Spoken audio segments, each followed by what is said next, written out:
protect them? Do they give us a base, or do they rent it to us at a high price? Well, since we never find out exactly how much it's going to be, they can rent it at a high price, and nobody counts it as part of the great welfare. Number 6, incite unnecessary strikes in vital industries, encourage civil disorder, and foster a soft and lenient attitude on the part of government to such disorder. Number 7, by specious argument, call the breakdown of the old moral values, honesty, sobriety, self-restraint, faith in the pledged word, and ruggedness.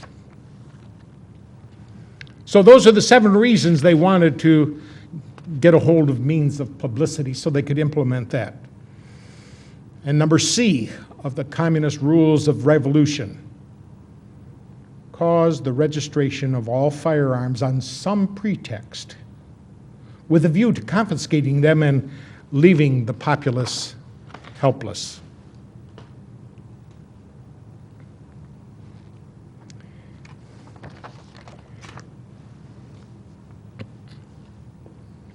So many of these false flag operations have gotten us into big trouble.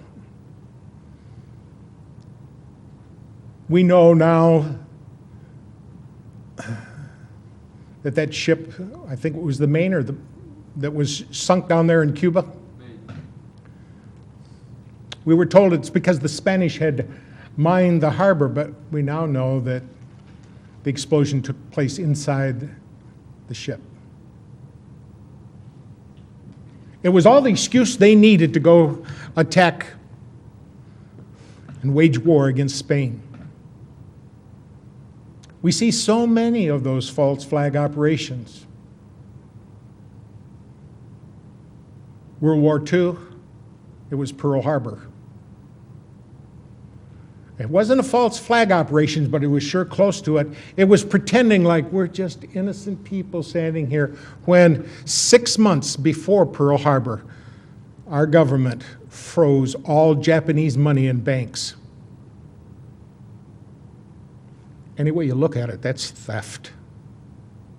3 weeks before Pearl Harbor, our government gave him a 100% oil embargo. Do you remember back in the 70s when we got a 10% oil embargo from the Arabs, and the lines at the gas pumps were long and we suffered under that? That was a 10% oil embargo. And our government tried to run a 100% oil embargo upon those people who just weren't going to put up with it. Now, I think Admiral Yamamoto was right that when they came over and stung us, they were only waking a sleeping lion. But there was nothing else they could do. It's either knuckle under or fight. And that's where it is to us. It's getting down to the point where we either knuckle under or do something to fight about this. Right now, it's a fight of words because, quite frankly, we're in a very awkward position here. It's too late to work within the system and probably too early to start shooting.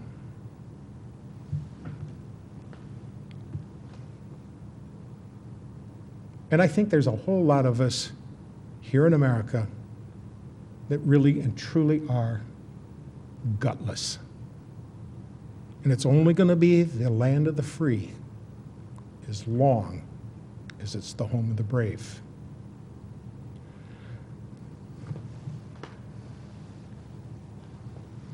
Well, we can see that after World War II, Franklin Delano Roosevelt, whose real name was Rosenfeld, hooked up with his good buddy over in the Soviet Union, a guy by the name of Joseph Stalin. His real name was Joseph Vissarionovich Jugashvili. Gashvili means son of. And he let his good buddy Joseph Stalin oversee the elections in much of Europe. And ironically, all those people decided to become pawns in the communist superstate. It was Joseph Stalin that said so clearly, and we better pay attention to what he has to say, those who cast their votes decide nothing. Those who count the votes decide everything. And we saw that happen here not too long ago in America because George Bush got elected. And it was his brother down there in Florida that sure did a lot to swing the votes. Remember all those hanging and pregnant chads and all the excuses they had to not count a lot of votes and to count other ones that they shouldn't have. And that reared its ugly head here again in 2004 because down in Ohio, the people who were in charge of the election commission said to the people who were bringing in the voting machines, all right, open up your voting machines before the polls start here, because I want to see ahead of time that all the registries are set to zero, that there are no names inside. And they said, oh no, you can't look inside these machines. It's for security, it's for the sanctity of the vote. We must not let anybody look in the machines. And they said, we're the ones in charge of seeing whether or not the sanctity of the vote is taken care of. You're going to open up those machines right now. And there was a lot of protesting, a lot of weeping, and a lot of wailing, but they did end up opening up those machines. Every machine had 300 to 400 votes for Bush on it already. It was a big deal down in Ohio. It was on television, it was in the newspapers, but it just didn't make its way around the rest of America. Why? Who owns the newspapers? Who owns the television? Who owns the radio? The same people that own the voting machines. There's only 4 companies here in America that own voting machines, and every one of them are mafia affiliates. Now these television stations, ABC, NBC, CBS, and all the rest of them that have any influence and any power whatsoever, got together and formed a new corporation. It's called News Election Services. And they're the ones that feed information into the News Election Services about what's transpiring in the election and getting information back out of it. And so they have control. And it matters not who we vote for. What really counts is who does the television and the newspaper announce to be the victor. It's important because at stake is not only our freedom, but if we don't have freedom, we don't pass it on to our children. And if they don't have it, they don't pass it on to our grandchildren. And it's important to me for subsequent generations to enjoy the treasures, the pearls, the gems of liberty. Liberty is that notion where you got a right to make a choice. You decide what's good for your life. But somehow we've got to the point where you have to get a license for everything.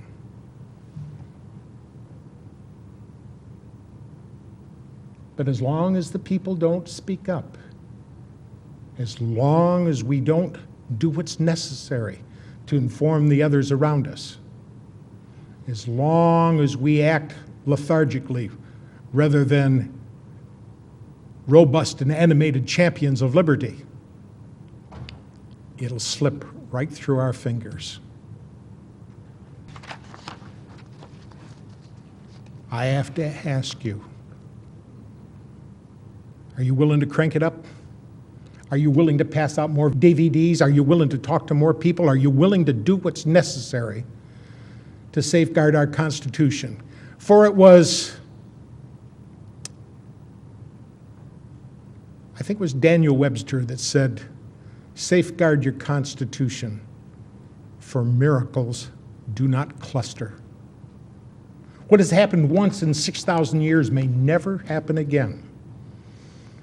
And if the American Constitution goes down, there will be anarchy in the world.